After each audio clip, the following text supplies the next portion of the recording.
말씀 한 장 함께 보겠습니다. 구약 성경의 시편 말씀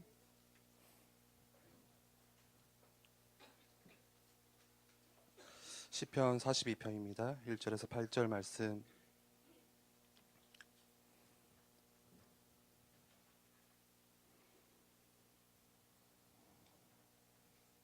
11절까지 다 찾으셨으면 11절까지 천천히 좀 생각하면서 한번 읽어보겠습니다. 함께 읽겠습니다. 하나님이여, 사슴이 시냇물을 찾기에 갈급한 같이 내 영혼이 주를 찾기에 갈급하니이다. 내 영혼이 하나님 곧 살아계시는 하나님을 갈망하나니 내가 어느 때에 나아가서 하나님의 얼굴을 배울까. 사람들이 종일 내게 하는 말이 내 하나님이 어디 있느냐 하오니 내 눈물이 주야로 내 음식이 되었도다.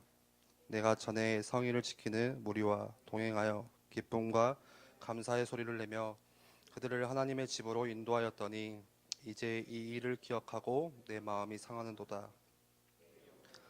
억지하여 낙심하며 억지하여 내 속에서 불안해하는가. 너는 하나님께 소망을 두라. 그가 나타나 도우심으로 말미암아 내가 여전히 찬송하리로다. 내 하나님이여, 내 영혼이 내 속에서 낙심이 되므로 내가 요단 땅과 헤르몬과 미살산에서 주를 기억하나이다. 주의 폭포 소리에 깊은 바다가 서로 부르며 주의 모든 파도와 물결이 나를 휩쓸었나이다.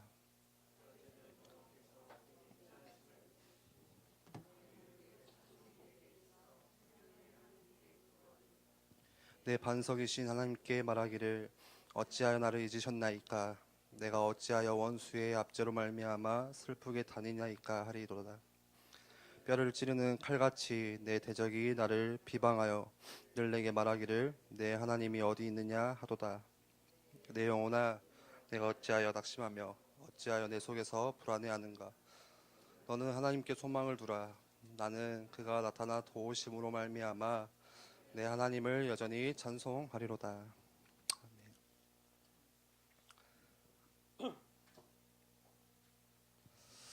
오늘 우리 함께 읽었던 이 시편 42편 말씀은 시편의 어떤 한 기자가 쓴 말씀인 것 같습니다.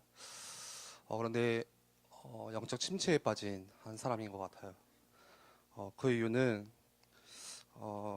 이 시편 기자가 오늘 42편을 쓴 시편 기자가 어떤 상황 때문인지는 모르겠습니다. 그런데 굉장히 좀 어려운 환경, 그런 처지, 힘든 처지에 굉장히 발버둥치고 힘들어하고 있는, 낙심하고 있는 그런 상황인 것 같습니다. 그런데 이제 그것을 보면서 어떤 사람들이 말을 하죠. 3절에 사람들이 종일 내게 하는 말이 내 하나님이 어디 있느냐 하오니 내 눈물이 주야로 내 음식이 되었도다. 어떤 사람들이 찾아와서 계속 비방하고 비꼬듯이 이야기를 하는 겁니다. 너가 하나님을 믿는다고 하는데 그 여호와 하나님은 어딨냐? 왜 네 문제는 그대로냐? 왜 네 상황과 환경과 처지는 나아지지 않고 하나님은 침묵하고 있고 하나님은 응답하시지 않냐? 이렇게 비방을 하는 거죠. 그래서 얼마나 힘들었는지 표현하기를 내 눈물이 주야로 내 음식이 되었다. 이 정도로 많이 힘들었다는 것이죠.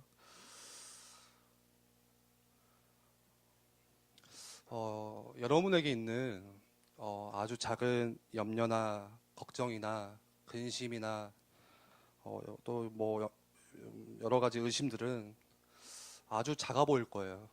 여러분들에게 있는 거는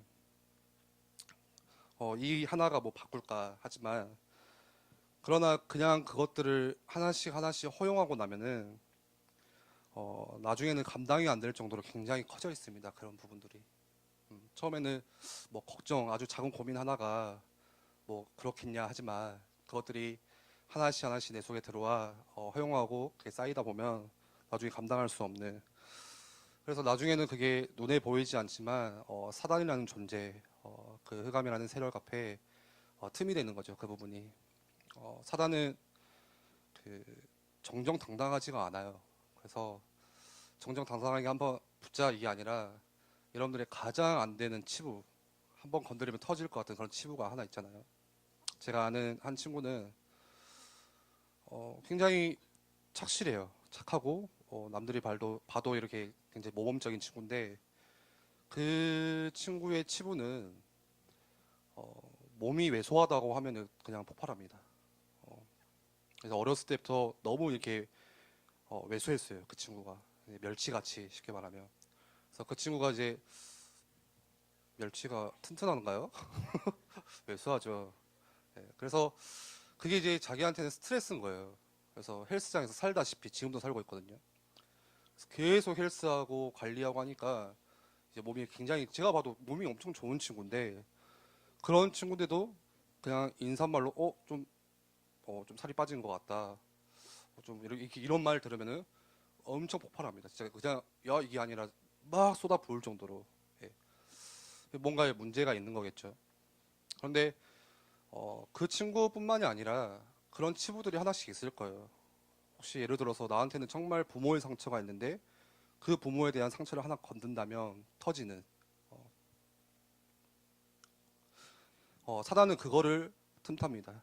그 부분을 내가 강한 부분을 틈타는 것이 아니라 그래서 우리는 아무것도 아닌 누가 내뱉은 말 한마디에 영적으로 침체에 빠지기도 합니다. 그래서 그냥 한 말 한마디에 그게 나를 찌르고 아프게 하고 내가 사실 안 받으면 되는 건데 그거를 그렇게 그냥 넘기면 되는 건데 그 부분에 대해서 이제 상처받고 마음이 상하는 그럴 때가 굉장히 많습니다.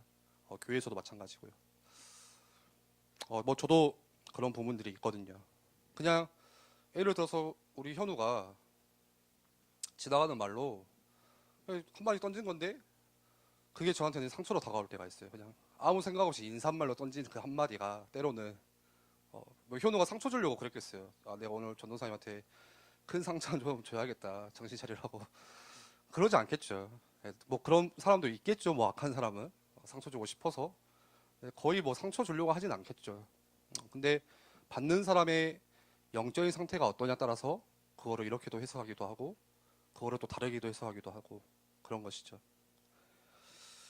오늘 영적인 침체에 대한 좀 말씀을 같이 나눌 건데 영적인 침체라는 거는 눈에 보여지는 육신의 질병과는 굉장히 달라서 스스로 자각하기가 힘듭니다. 육신의 질병이야 눈에 보이죠. 티가 나죠.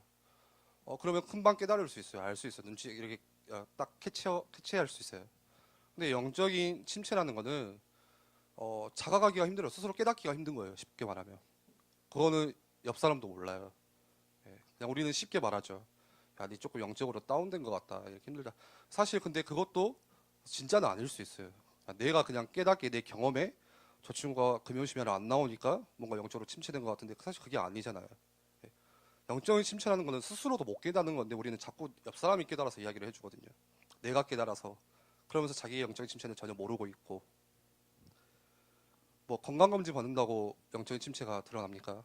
그런 것도 아니죠. 그리고 영적인 침체는 어느 순간에 그냥 서서히 찾아옵니다. 그냥 어느 순간 서서히.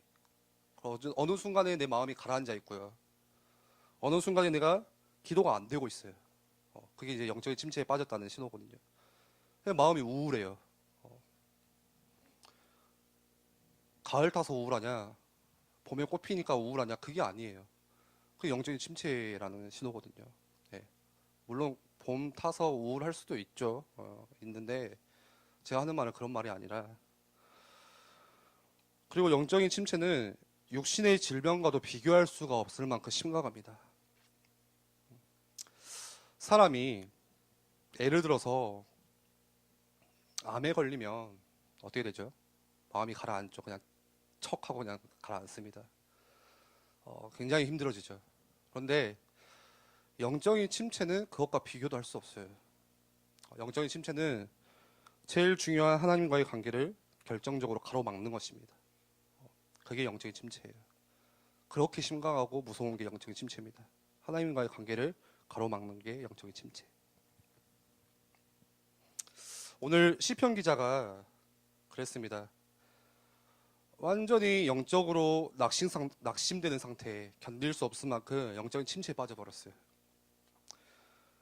그러나 중요한 거는 하나님은 분명히 살아계신다는 거. 내가 영적인 침체에 있든 안 있든 사람들이 믿든 안 믿든 오늘 3절에도 계속 이야기하잖아요. 비방하잖아요. 이게 모든 사람들이 믿든 안 믿든 하나님은 분명히 살아계신다는 거예요. 그런데 우리는 그걸 모르고 우리도 누군가의 말 때문에 마음이 확 상할 때가 많죠. 그 사실을 몰라버리고 하나님이 살아계신다는 그 사실을 잊어버리고 그리고 하나님이 의심되고 영적인 침체에 빠지면 진행되는 것들이 헌신의 기쁨도 우리에게 이제 사라집니다. 그리고 기도도 안 되고 어느 순간에 신앙생활의 기쁨도 사라지고요. 하나님의 말씀의 은혜도 잃어버리는 그게 영적인 침체로 내가 가고 있다는 하나의 증거겠죠.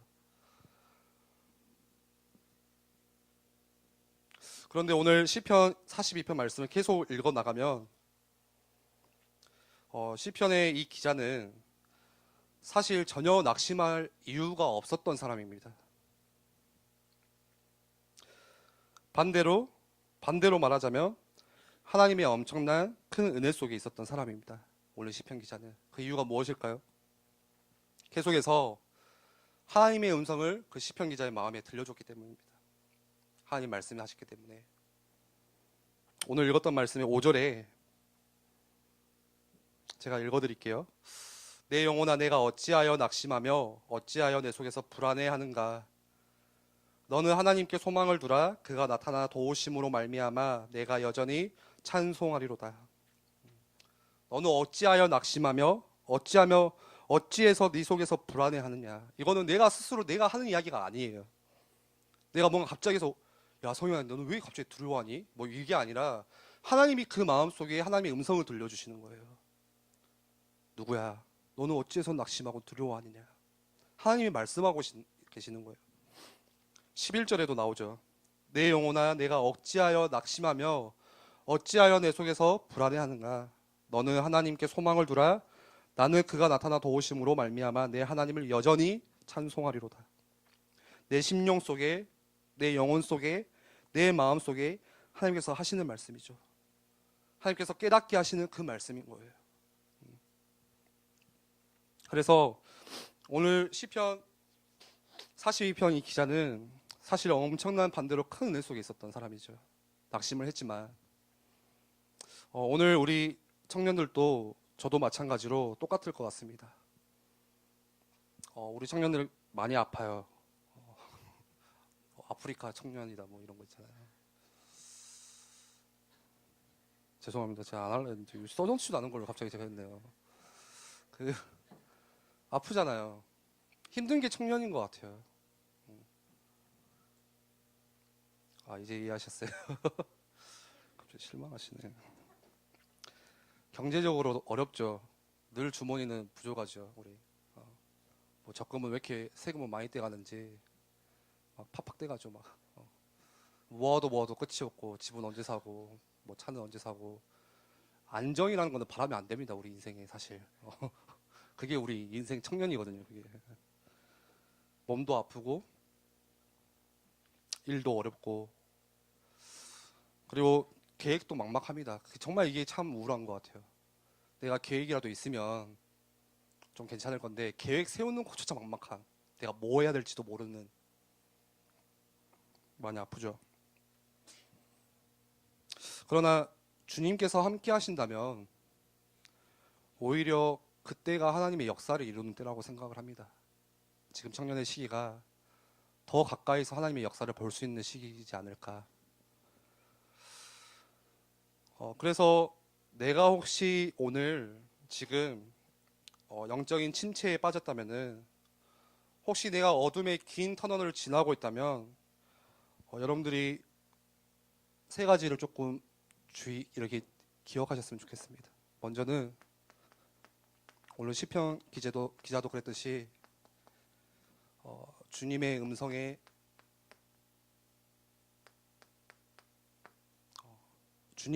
귀 기울이는 법. 오늘 시편에서는 5절에 그 영혼 가운데 10년 가운데 말씀하시죠. 주님의 음성을. 거기에 귀를 기울였습니다. 특히 우리가 드리는 예배 또 주시는 말씀 속에서 여러분들이 하나님의 음성을 듣는 귀 기울이는 정말 필요합니다. 교회에 오면 눈에 보이는 게 너무 많아요. 사람도 보이고 뭔가의 시스템도 보이고 좀 예민한 사람이 형광등 꺼지는 것도 보여요. 막 반짝반짝 하는 거. 그것 때문에 예배를 못 드릴 만큼. 그거는 이제 예민한 거거든요. 이상한 게 아니라 예민한 거. 저도 그래요. 그리고 뭔가 이게 음향이 조금 불안하면 굉장히 그거 신경 쓰이고 시스템이 보이고 분위기가 보이고 앞에서 인도자가 보이고 사람이 보이고 하는데 예배에 와서는 여러분들이 그걸 보는 게 아니라 주님의 음성에 귀 기울이셔야 돼요. 오늘 하나님 말씀을 통해서 목사님의 이야기, 사람의 이야기, 한편의 설교가 아니라 그 속에서 내게 주시는 하나님이 주시는 하나님의 음성이 무엇인지. 그리고 두 번째는 이 주님의 음성을 듣는 법도 있어야겠죠. 내가 어떻게 주님의 음성을 이 말씀 속에서 들을 수 있을지. 오늘 시편에서는 간절함이라고 이야기를 해요. 정말 간절했다. 이거 있으셔야 돼요. 내가 하나님 말씀 속에서 주님의 음성을 듣는 방법. 똑같은 말씀이지만 하나 예를 들면 포럼할 때 좀 포럼이 다를 때가 있죠. 저 사람과 내 사람이 분명히 같은 말씀 한 목사님의 말씀을 들었는데 포럼이 달라요. 여러분 그거는 틀린 게 아니라 다른 겁니다. 근데 우리는 말씀 못 붙잡았다고 생각을 해요. 말씀 좀 이상하게 붙잡았네. 다른 거예요. 네. 무슨 말이냐? 하나님 말씀에 들려주는 음성이 다 다른 거예요. 사람마다. 개인마다 다르고 그 영혼 심령의 시간표마다 다 다르고 그리고 그 이전에 또 내가 어떤 법을 배워야 되냐? 침묵하는 법. 참 어렵죠. 침묵한다는 게. 그냥 뭐 아예 입 닫고 살자 얘기 아니라 조금 조용히. 침묵한다는 게 그냥 입만 닫자는 게 아니라 마음도 좀 차분하게 조용한 시간에 어둠을 지나고 있다면 내가 어둠의 터널을 지나고 있다면 그 시간은 어떤 시간이냐면 조용히 입을 닫고 마음을 들여다보는 그 시간이에요. 네. 내가 말하면은 이거를 못 듣더라고요. 내가 입을 여는 순간 뭔가의 말을 뱉는 순간 하나님의 음성 듣기는 굉장히 힘들어져요. 네. 그 시간에는 여러분들 책을 읽을 필요도 없습니다. 철저히 하나님의 주님의 음성에 귀 기울이는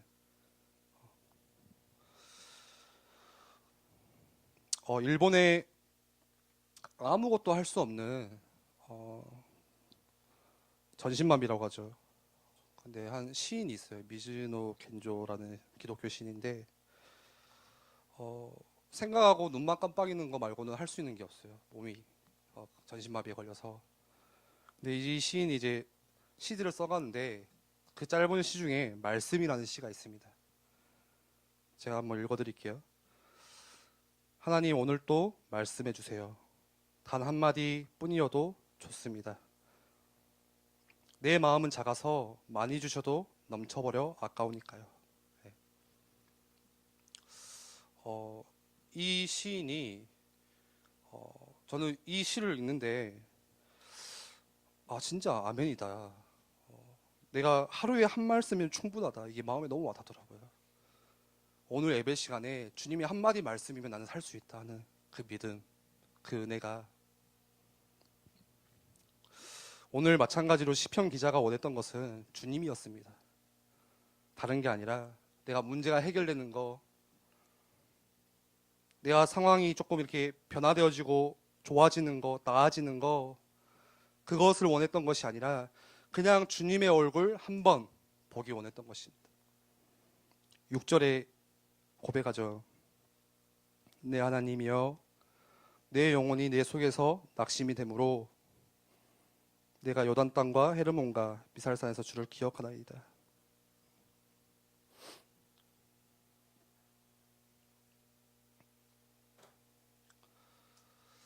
어, 주님을 간절하게 갈망하는 그 중심에 시편 기자는 자기의 영적 침체까지 완전히 다 회복이 됩니다. 주님을 간절히 바랬던 그 갈급함 하나 때문에. 그래서 1절에도 처음에 고백하잖아요. 사슴이 시냇물을 찾기에 갈급함 같이 내 영혼이 주를 찾기에 갈급합니다.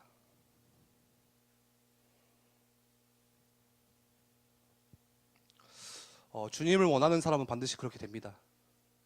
될 수밖에 없고요. 문제 해결 이전에 내 심령의 상태가 먼저 회복됩니다. 정말 주님을 간절히 바란다면 그게 영적인 침체에서 벗어나는 길입니다.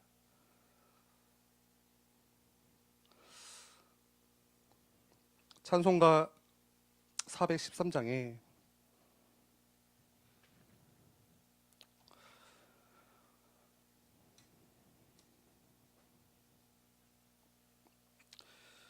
내 평생에 가는 길 이 찬양을 스패포드라는 사람이 미국 사람인데 지었죠. 네, 그 사람이 어떤 사람이냐면은 장로였습니다. 그래서 굉장히 신실했고 믿음이 좋았고 그리고 이제 변호사였어요. 굉장히 이제 유능한. 근데 아내가 조금 몸이 안 좋았고 병이 약했고 그리고 자녀가 5명이 있었는데 아들은 5살 때 병에 걸려서 죽어요. 그래서 이제 이 저자가 이 장로님이 그 병약한 아내와 같이 좀 여행을 가야겠다 생각을 하고 그 딸 4명하고 같이 유럽으로 갑니다. 바다를 건너서 배를 타고. 근데 이제 마침 그때 희한하죠. 그, 그 시카고에 살았는데 그 모디 교회가 있거든요. 거기 이제 불이 난 거예요. 그래서 이제 먼저 아내하고 딸부터 그냥 배 태워 보내고 자기는 남아서 이거를 좀 이렇게 시급하게 좀 재건하고 하는 일이 필요했기 때문에 이 장모님은 남아서 이제 그 일을 해나갑니다. 근데 나중에 소식이 와요. 아내한테 이제 혼자 살았다 이 소식이 이제 들려집니다. 그래서 배를 타고 가는 길에 그 바다에서 이제 배가 침몰해서 그대로 15분 만에 다 죽어버리는 한 250명이 실제로 그 딸 아이 4명이 그냥 다 죽어버려요. 거기서. 그리고 아내만 남아요. 그리고 아내는 이제 유럽으로 이제 건너가는데 이때 이 저자의 마음이 어땠을까요? 오늘 이부 때도 나왔듯이 그 자녀를 사랑하는 그 마음 그거는 바꿀 수 없다고 하잖아요. 근데 한순간에 1초도 안 돼서 4명의 딸이 그냥 다 사라져버리는 바다에 그냥 그대로 들어가 버리는. 그래서 나중에 이 장로님이 그 아내를 만나러 이제 배를 타고 유럽으로 갑니다. 시간이 지나서. 근데 그 바다를 한참 지나가고 있는데 그때 이제 선장이 이 장로님한테 이야기를 해주는 거예요. 지금 여기 건너고 있는 지금 지나가고 있는 이 바다가 여기가 이 지역이 배가 침몰했던 지역입니다. 딸이 죽었던 지역이에요. 그 장로님은 듣고 얼마나 슬펐을까요? 그래서 그냥 조용히 어두운 방에 들어가서 계속 울었다고 해요. 그리고 한참 뒤에 고백에서 썼던 시가 이 오늘 찬양입니다. 찬송가 413장. 내 평생에 가는 길 순탄하여 늘 잔잔한 강 같든지 큰 풍파로 무섭고 어렵든지 나의 영혼은 늘 편하다. 내 영혼 편안해. 내 영혼 편안해. 감히 상상할 수 없는 어떻게 보면 영적인 침체에 빠졌을 수 있겠죠. 왜 나에게 하필 이런 일이 나는 한다고 하는데 왜 나에게 이런 일들이 일어날까? 하나님을 원망할 수도 있고 의심할 수도 있고 굉장히 불신앙했을 수도 있어요. 그런데 주님을 향했던 그 갈망 때문에 그 간절함 때문에 다시 딛고 일어서는 거죠. 내가 가는 길이 순탄할지라도 반대로 내가 가는 길이 큰 파도 같을지라도 내 영혼은 편안하다.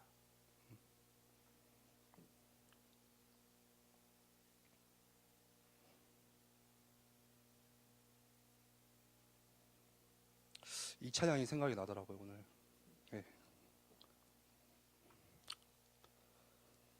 말씀을 정리하겠습니다.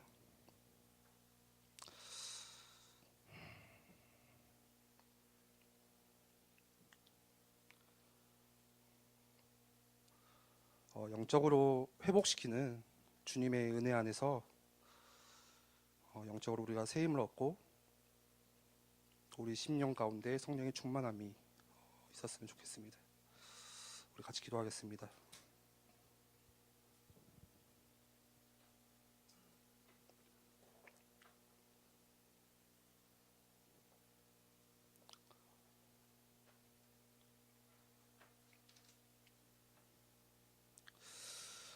특별히 우리 이수연 선교사님을